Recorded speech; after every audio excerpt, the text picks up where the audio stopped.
আসসালামু আলাইকুম।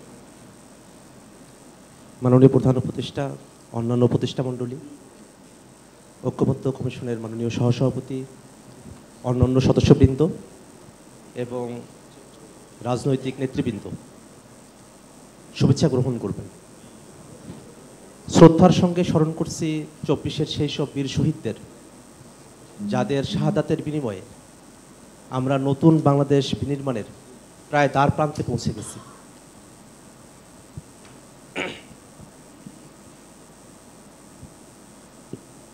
আমরা দীর্ঘ সময় ধরে ঐক্যমত্য কমিশনে আলোচনা করেছি এক নতুন বাংলাদেশ বিনির্মাণের প্রত্যাশা নিয়ে, যেখানে ক্ষমতা কেন্দ্রীভূত না হয়ে বিকেন্দ্রীকরণ হবে, রাষ্ট্র কাঠামোতে পরিবর্তন আসবে, জবাবদিহিতা নিশ্চিত হবে।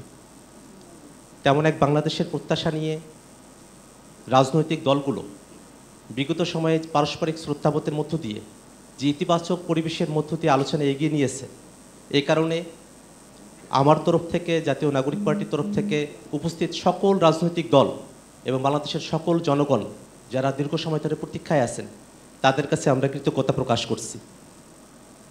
আমরা কৃতজ্ঞতা প্রকাশ করছি অধ্যাপক আলী রিয়াজ স্যার এবং কমিশনের সদস্যবৃন্দদের প্রতি।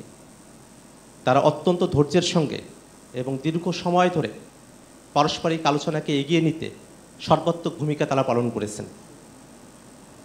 আমরা দুইটি বিষয়ে এই বিষয়গুলোতে আমরা আলোচনা করেছি, যার একটি অংশ ব্যাপারে আমরা একমত যে যেগুলো সংবিধানের সঙ্গে সম্পর্কিত নয়, সেগুলো এই সরকারের সময় থেকেই অর্ডিন্যান্স অথবা সরকারের এক্সিকিউটিভ অর্ডারের মাধ্যমে বাস্তবায়ন করা সম্ভবপর। কিন্তু রাষ্ট্র কাঠামোর এমন অনেকগুলো বিষয় নিয়ে যেগুলো সংবিধানের সঙ্গে ওতপ্রোতভাবে জড়িত, আমরা কথা বলেছি তাতে সংবিধানের মৌলিক অনেকগুলো জায়গাতেই বড় ধরনের পরিবর্তন আসবে। এত বড় ধরনের পরিবর্তন যে শুধুমাত্র সংশোধনের মধ্য দিয়েই সেগুলোকে টেকসই করা সম্ভবপর কিনা, সে আশঙ্কার জায়গাটি আমাদের মাঝে বিদ্যমান রয়েছে।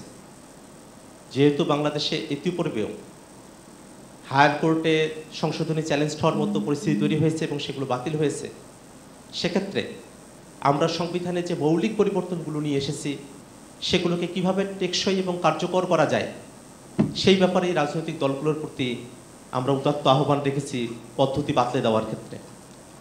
জাতীয় নাগরিক পার্টি এনসিপি মনে করে এটি গণপরিষদ নির্বাচনের মধ্য দিয়ে নতুন সংবিধানে নতুনভাবে লিখিত ধারা, উপধারা এবং অনুচ্ছেদের মধ্য দিয়েই আমরা যে সংশোধনীগুলোর ব্যাপারে একমত হয়েছি, সংস্কার প্রস্তাবনাগুলোর ব্যাপারে একমত হয়েছি, সেগুলোকে টেকসইভাবে বাস্তবায়ন করা সম্ভবপর। সেক্ষেত্রে অবশ্যই রাজনৈতিক দলগুলোর মধ্যে একটা ঐক্যমতের জায়গা আমাদেরকে পৌঁছাতে হবে। ঐক্যমত্য কমিশন দীর্ঘ সময় ধরে আলোচনা করেছেন, আমরা প্রায় শেষ প্রান্তে এসে পৌঁছে গেছি। এখন বাস্তবায়নের বিষয়ে চূড়ান্ত হওয়ার পালা। আমরা ঐক্যমত্য কমিশনের মাননীয় সভাপতি স্যারের কাছে আমরা বিনীতভাবে আহ্বান করব, আমরা আমাদের আলোচনা প্রায় গুছিয়ে নিয়ে এসেছি, শেষ প্রান্তে পৌঁছে গেছি। কমিশনের সময় প্রায় শেষের দিকে। কমিশন আরও কিছুদিন সময় যদি পায়, সেক্ষেত্রে রাজনৈতিক দলগুলো আমরা আলাপ আলোচনার মধ্য দিয়ে এবং কমিশনের সহায়তায় এবং সহযোগিতায় আমরা একটা ইতিবাচক সিদ্ধান্তের দিকে অগ্রসর হওয়ার পথে আমরা অগ্রসর হতে পারব। সেক্ষেত্রে কমিশনের সদস্যবৃন্দ এবং মাননীয় সভাপতির কাছে আমাদের বিনীত আহ্বান, কমিশনের সময় বৃদ্ধি করে বাস্তবায়নের পথকে নিশ্চিতভাবে সকলের কাছে প্রস্ফুটিত করে আমরা যেন এই কমিশনের কার্যক্রমকে সফলভাবে সমাপ্ত করতে পারি। আপনাদের সকলকে বিশেষ ধন্যবাদ। আসসালামু আলাইকুম।